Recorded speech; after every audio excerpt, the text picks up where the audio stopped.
우리 서로 한번 인사합시다. 저는 사랑합니다. 축복합니다. 반갑습니다.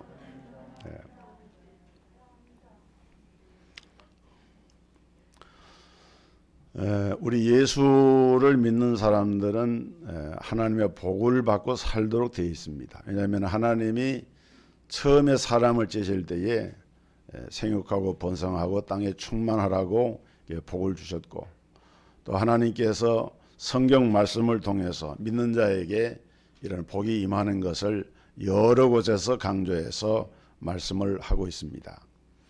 특별히 요한계시록 1장 3절에 보면은 이 예언의 말씀을 읽는 자들과 듣는 자들과 그 가운데 기록한 대로 행하는 자들이 복이 있나니 때가 가까움이라. 그래서 요한계시록의 첫 페이지에 그 말씀 가운데 보면은 이렇게 하나님의 복을 선포를 하고 있는 것을 볼 수가 있습니다.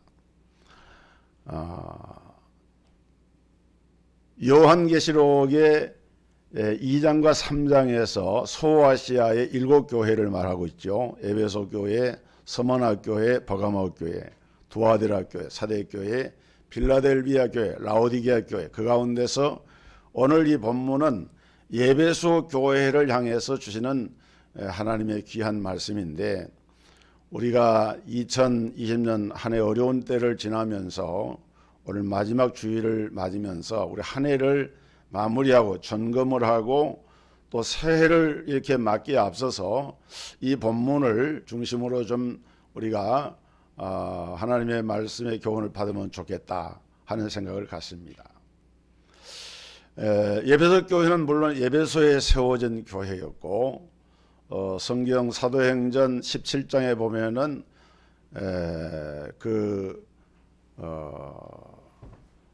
누굽니까?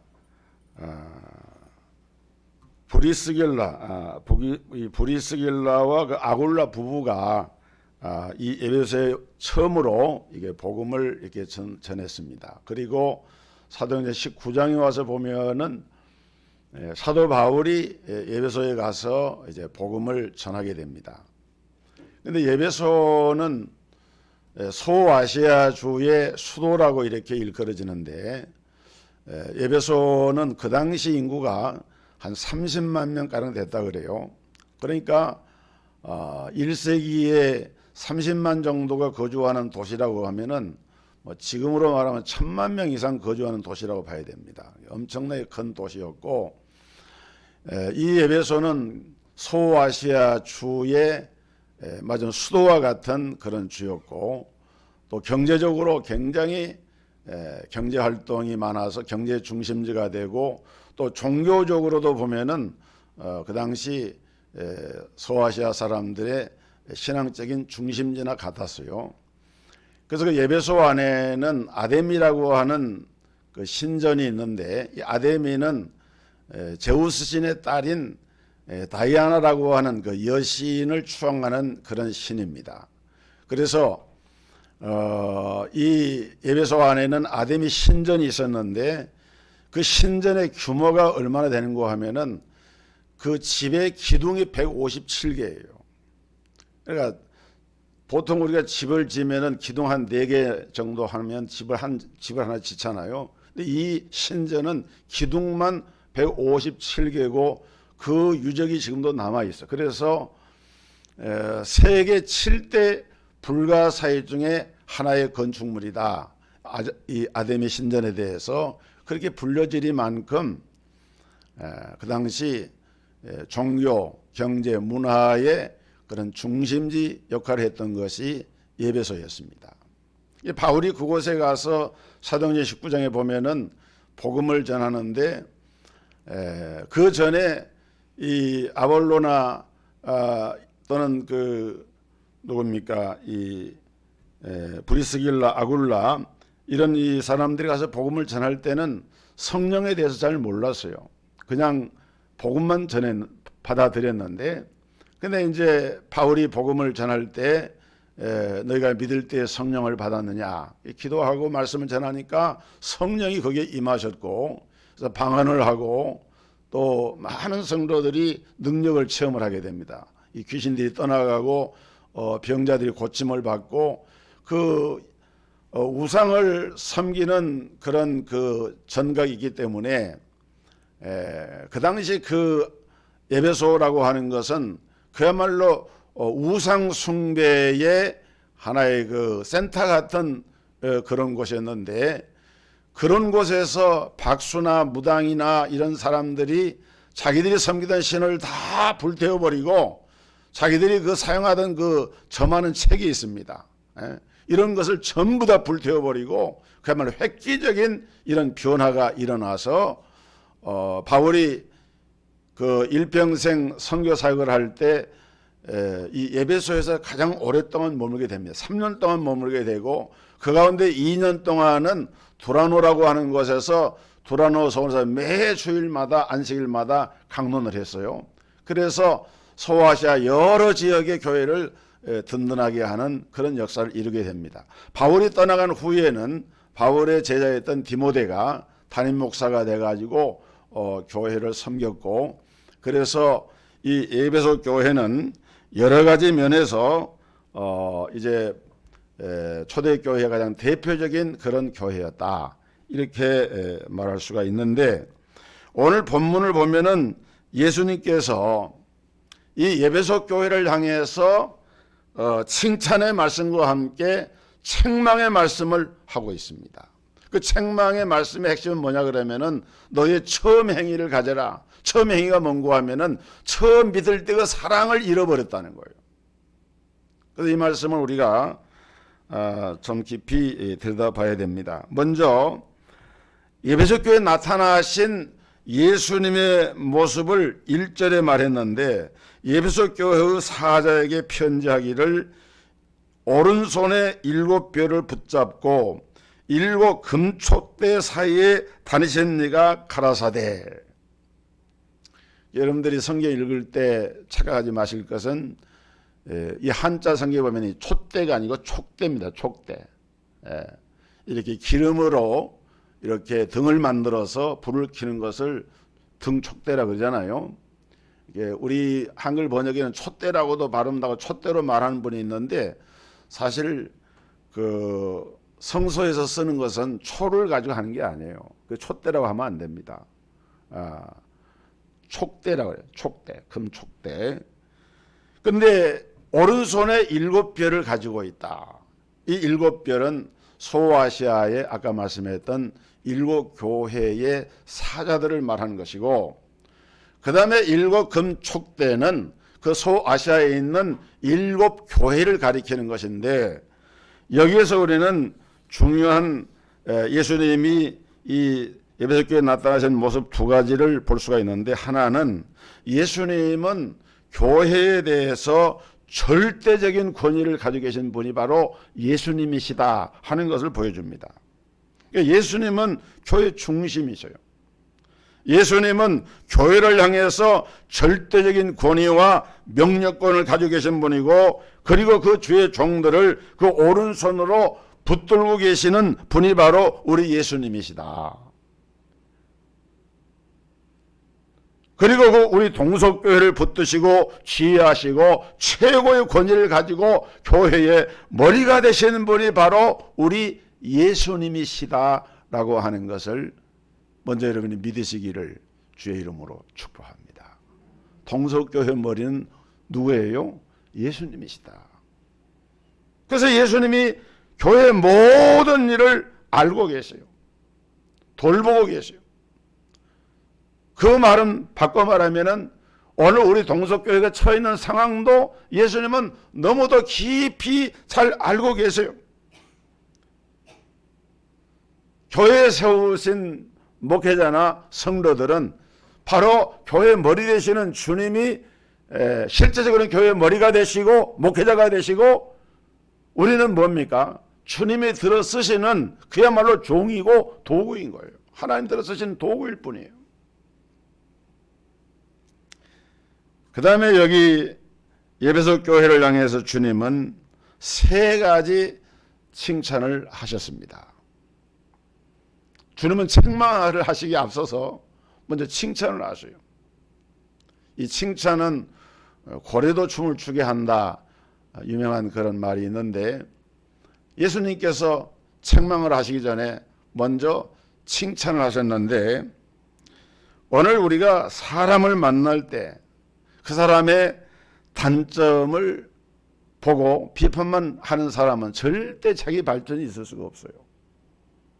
누군가 그 사람을 볼 때에 좀 이렇게 좋은 점, 잘하는 점, 또 내가 배울 점, 그런 것을 이렇게 드러내가지고 칭찬을 해주고 격려를 해주고 인정해주는 그런 삶을 살 때 나에게도 발전이 있고 인간관계도 소통이 원활해지고 좋아지는 것이지, 언제나 비판적인 시각을 가지고 어떤 잘못된 것이나 흠잡을 것을 드러내려고 하는 사람은, 그런 사람들은 자기 발전이 없습니다. 부정적이 되고 생각이 부정적이 되기 때문에 열매가 없는 거예요. 예수님은 먼저 이게 칭찬하셨는데, 먼저 한 칭찬이 뭐냐면은 수고를 많이 하는 교회다, 그거였어요. 그래서 본문 2절에 보면은 내가 내 행위와 수고와 내 인내를 알고, 네가 향한 그 모든 수고를 내가 안다. 그 다음에 3절에 보면은 또 네가 참고 내 이름을 위하여 견디고 게으르지 아니한 것을 아노라 그랬어요. 주님은 에베소 교회를 너무 잘 알고 계시는 거예요. 그 에베소 교회 성도들이 그 어려운 때에 얼마나 교회를 위해서 수고하고 있는가를 잘 알고 계신다는 거예요. 그러면서 여기 단어 가운데 주목할 것이 내 수고와 인내를 알고 또 참고 게으르지 아니하고 뭐라고 했습니까? 게으르지 아니하고 견디고, 이게 지금 사실은 같은 말이 반복이 된 거거든요. 인내한다는 말이나 참는다는 말이나 견딘다는 말은 사실은 같은 말의 반복이죠. 참고 견디고 그리고 인내하는. 여러분 생각해 보세요.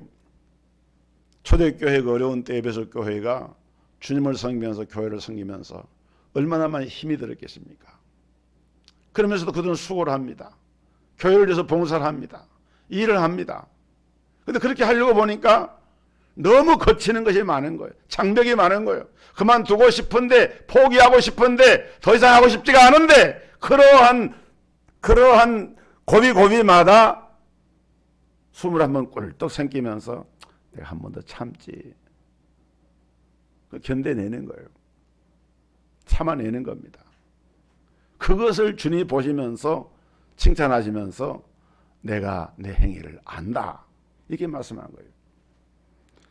여러분, 오늘 우리 성도들이 하나님을 위해서 게으르지 아니하고 수고한 그 모든 것을 우리 주님이 알고 갚으시고 칭찬해 주시는 줄 믿으시기를 주의 이름으로 축복합니다.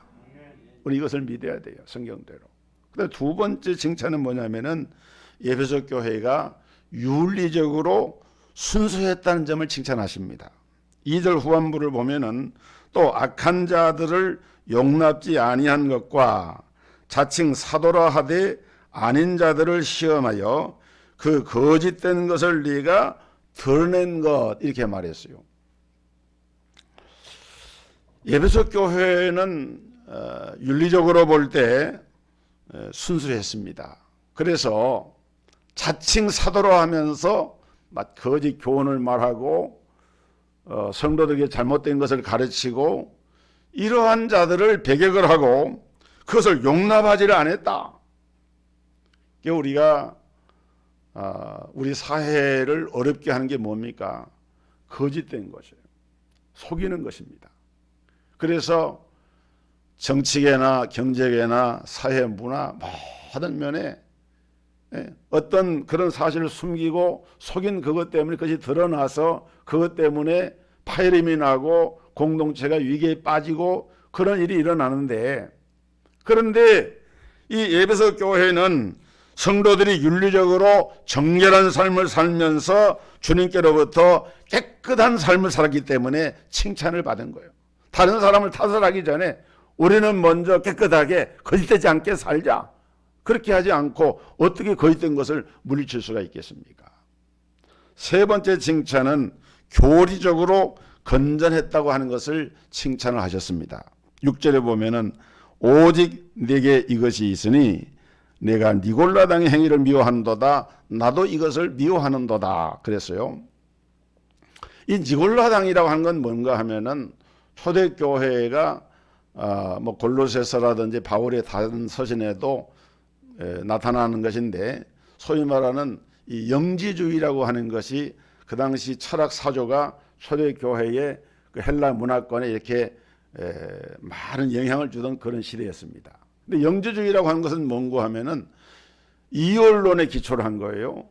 그래서 이 세계에는 선하고 참된 신이 있는가 하면은 또 악한 신도 있어서 이 영과 이 선한 것과 악한 것이 서로 싸움을 싸우는데, 그래서 창조 세계에도 그 눈에 보이는 물질이나 육체나 이런 것은 다 악하고 부정한 것이고 영만이 선하고 아름다운 것이다.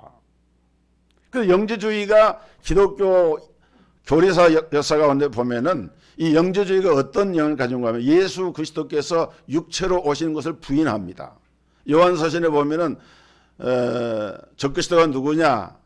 예수께서 육체로 오심을 시인하는 영마다 하나님께 속한 영이고, 예수가 그리스도로 오심을 시인하지 않은 영마다 하나님께 속한 영이 아니니 이것이 곧 적그리스도 영이라 그랬잖아요. 그러니까 이 영지주의는 그 철학의 체계 자체가 영은 선하고 육은 악하다고 보기 때문에 어떻게 하나님의 아들이고 하나님이신 예수님이 육체가 될 수가 있느냐? 육체로 오신 예수님을 부인하는 거예요.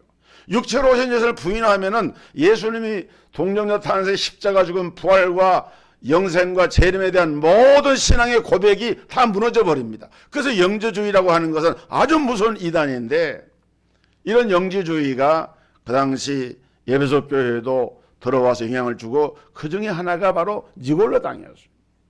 그래서 이 사람들은 극단적인 이런 사상을 가졌기 때문에 육체는 어차피 악하기 때문에 어떻게 살아도 상관이 없다, 이렇게 주장을 하면서 방종하고 타락한 생활을 이렇게 조장을 하고 그걸 받아들였는데, 에베소 교회는 그러한 니골라당의 교훈을 배격을 한 겁니다. 이거는 성경적이 아니다, 사도들이 가르쳐준 신앙의 본이 아니다 라고 이것을 배격을 한 거예요.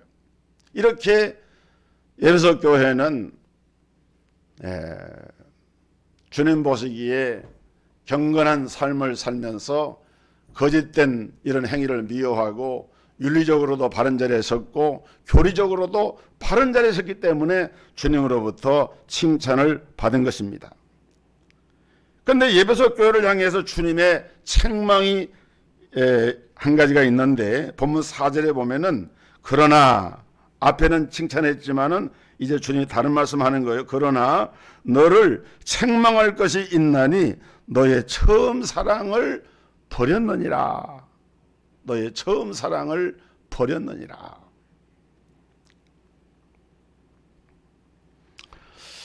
여러분, 우리가 예수님을 믿게 되면은, 진실한 믿음을 가지게 되면은 반드시 주님을 사랑하게 되어 있고, 주님을 사랑하는 것은 뭘로 나타나는가 하면은 내 마음의 희열과 기쁨으로 나타나게 됩니다. 저는 21살 때, 저는 18살 때 이제 그 세례를 받았고 주일학교 때부터 교회를 다녔지만은 그렇게 신앙이 깊지는 못했던 것 같아요. 그런데 21살 때 중생 체험을 하면서, 성령 체험을 하면서 그때 은혜를 받고 보니까 정말 세상이 다 다르게 보이더라고요. 너무 예수 믿는 것이 감사하고, 내가 죄 사함 받은 것이 너무 기쁘고, 그리고 교회에 가는 것이 그렇게 즐겁고, 교회 가서 기도하고 또 성경 말씀 읽을 때 그 말씀이 마치 저에게 직접 이렇게 성령 주시는 것처럼 말씀이 느껴지고, 그리고 성도들과 교제하고 교회 생활하는 것이 너무 즐겁고 기쁜 거예요. 야, 이렇게 정말 신앙생활이라고 하는 것이 이렇게 아름다운 것이로구나. 그래서 이제 하나님께 11조를 드리거나 감사 예물을 드릴 때도 그것이 적은 것이라도 하나님께 드리고 나면 그렇게 기쁘고 감사하고 그런 그 신앙생활을 하면서 예수를 믿는 믿음으로 점점 이렇게 깊이 들어가게 됐어요.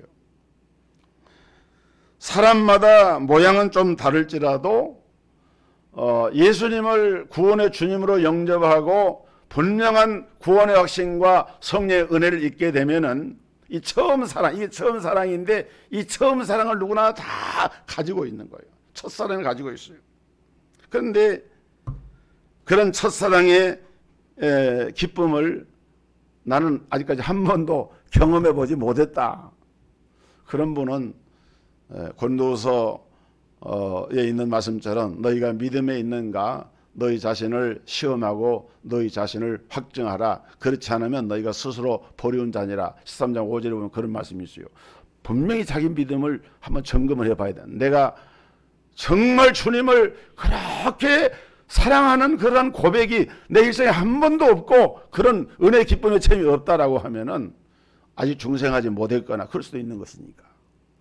그러나 오늘 에베소 교회는 이런 주님을 믿고 받아들이는 성령 체험을 하고 불체험을 하고 믿음을 통해서 놀라운 은혜를 입어서 그 처음 사랑을 가졌는데 어느 순간부터 이 에베소 교회가 처음 사랑이 점점 옅어지고 식어져 가지고 파닥이 나고 마른 거예요.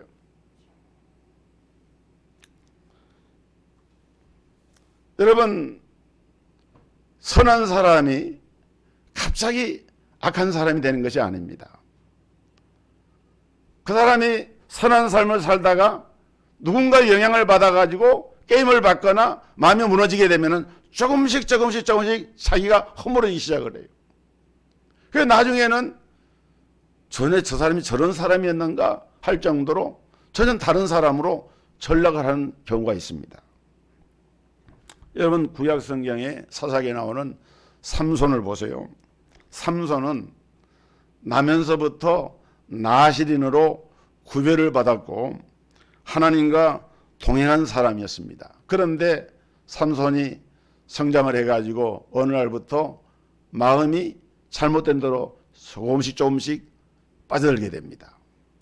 그래서 이방의 여인과 교제를 하면서 결혼도 실패를 하게 되고 죄와 조금씩 타협을 하다가 결국 사사기 16장 20절에 상황에 이르게 됐는데 거기 보니까 삼손이 잠을 깨어 이르기를 내가 전과 같이 나가서 몸을 떨치리라 하여도 여호와께서 이미 자기를 떠나신 줄을 깨달지 못하였더라. 이방 여인 들릴라라고 하는 여인과 교제를 하면서 그 여인에게 깊이 빠져가지고 이미 그 머리카락이 잘리우고 그랬는데 전에도 나와 함께 하신 하나님이 지금도 나와 함께 하리라라고 하는 막연한 기대를 가지고 내가 내 몸을 떨치면서 이 블레셋 사람들의 공격으로부터 나를 막아내리라 하고 힘을 써보았는데 힘을 써보았지만 이미 자기에게서 힘이 떠나가 버렸는데 그걸 깨달지를 못하고 있는 거예요.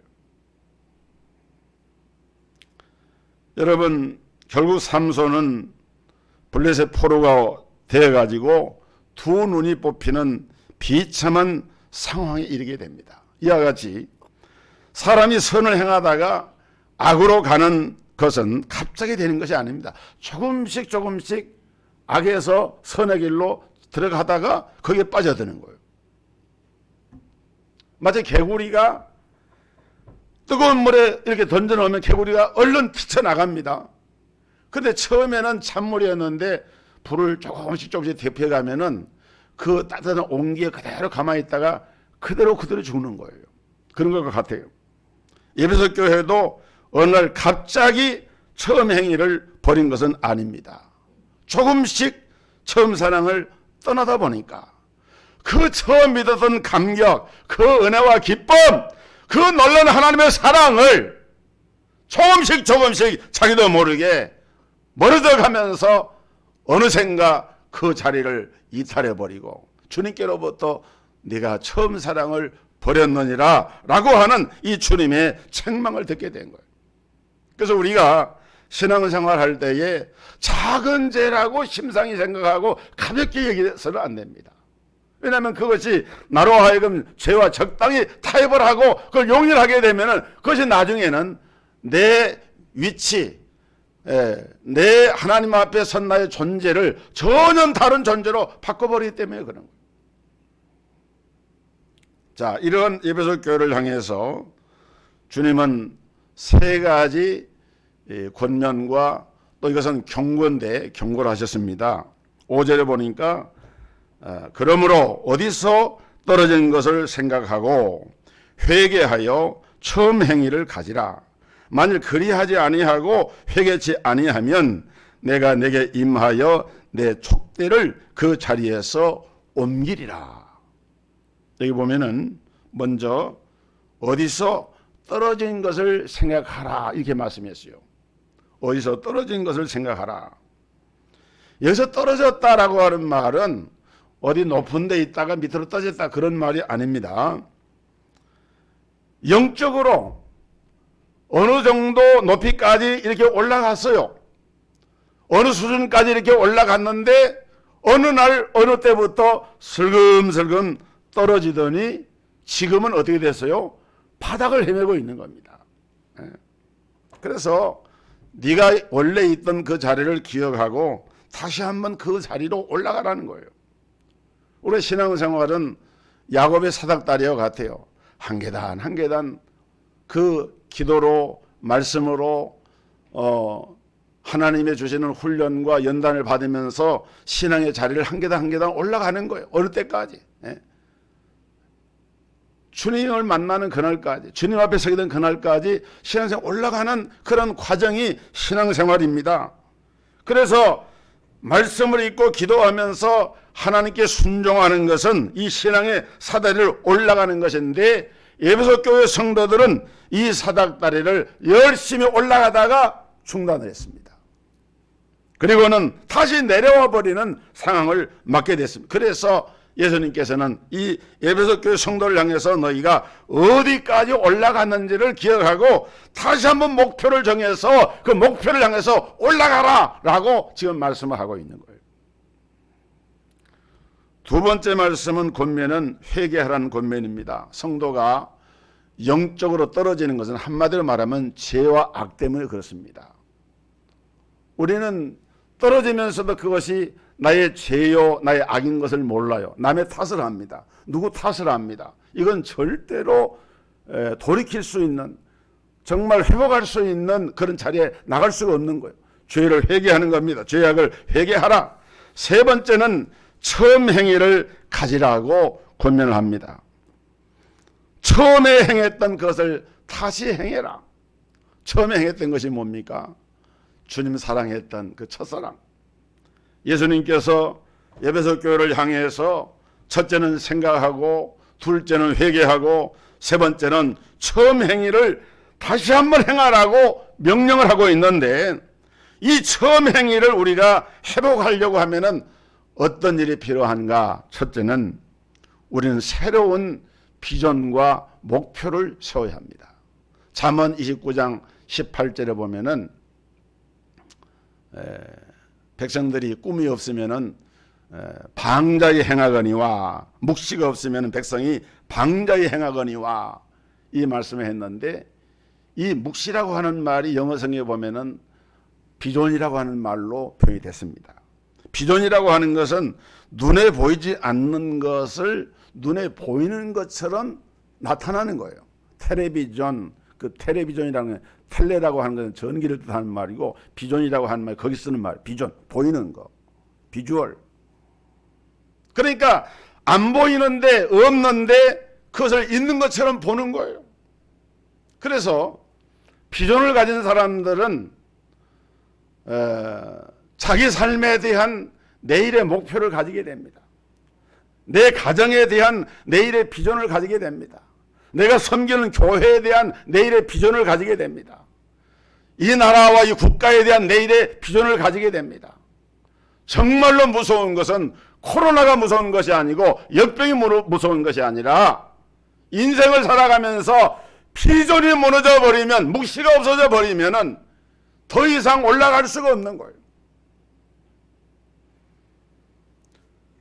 오늘 우리는 하나님께서 주시는 이 목표, 근데 이 목표가 어떤 때는 분명하지가 않습니다.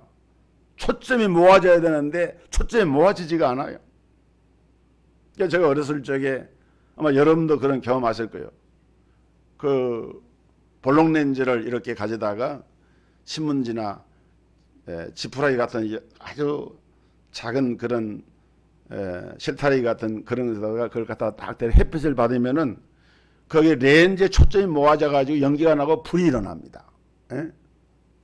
마치 비전이라고 하는 것도 그래요. 우리가 비전이라고 하는 것이 정말 기도하면서 말씀을 묵상하면서 내 삶을 돌아보면은 하나님께서 그런 비전을 주셔요. 그래서 요일서에 말한 것처럼 젊은이들은 꿈을 꾸고 늙은이들은 이상을 보는 그 이상이 바로 비전을 말하는 것인데 하나님께서 그런 비전을 주십니다. 우리가 다시 한번 이 비전을 새롭게 세우고 여러분의 삶 가운데 하나님이 주시는 이 비전에다가 우리 성도 여러분의 삶을 맞추시기를, 그래서 에베소 교회가 잃었던 그 첫사랑을 회복할 수 있도록 나가게 하신 것처럼 오늘 이런 은혜가 여러분의 있기를 주의 이름으로 축복합니다. 그렇게 돼야 돼요. 그 다음에 두 번째는 그리스도께서 우리를 새롭게 하실 때에 우리가 새해를 앞두고, 이거는 제가 돌아오는 주일날 신년 설교에서 다시 한번 얘기하려고 합니다만은 영적인 결단을 적어도 한 6가지를 우리가 해야 되겠다. 그 6가지는 뭐냐? 첫째는 나는 매일 성경을 읽고 기도하겠다. 두 번째는 한 달에 한 권 이상 경건 서적을 읽겠다. 세 번째는 교회의 모든 정기 예배를 출석을 하겠다. 네 번째는 한 가지 이상 교회 일에 봉사를 하겠다. 다섯 번째는 한 명 이상 전도의 열매를 맺겠다. 여섯 번째는 적어도 11조와 선교 헌금에는 내가 동참을 하겠다. 여러분, 우리가 한 해를 마감하고 한 해를 또 새롭게 맞으면서 여러분의 마음속에 이런 비전을 품으시길 바라고, 마지막으로 우리는 이 결단을 행동으로 옮겨야 돼요.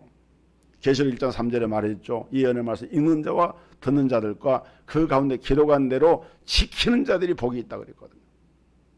에레미야 29장 11절에 나 여호와가 말하노라 너희를 향한 나의 생각은 내가 안 하니 재앙이 아니라 곧 평안이요 너희 장래에 소망을 주려는 생각이라. 하나님께서는 이 코로나19의 재앙을 하나님의 뜻이 아니에요. 그러나 인류가 자초한 것인데, 그러나 우리는 합력해서 선을 이루시는 하나님을 바라봐야 됩니다. 모든 재앙을 물리쳐주시고 하나님께서 여러분의 심령과 가정과 산업과 자녀와 후대들에게, 우리 교회 위에, 우리 민족 위에 펼쳐주시는 이런 놀라운 회복의 은혜가 임하기를 주의 이름으로 축복합니다.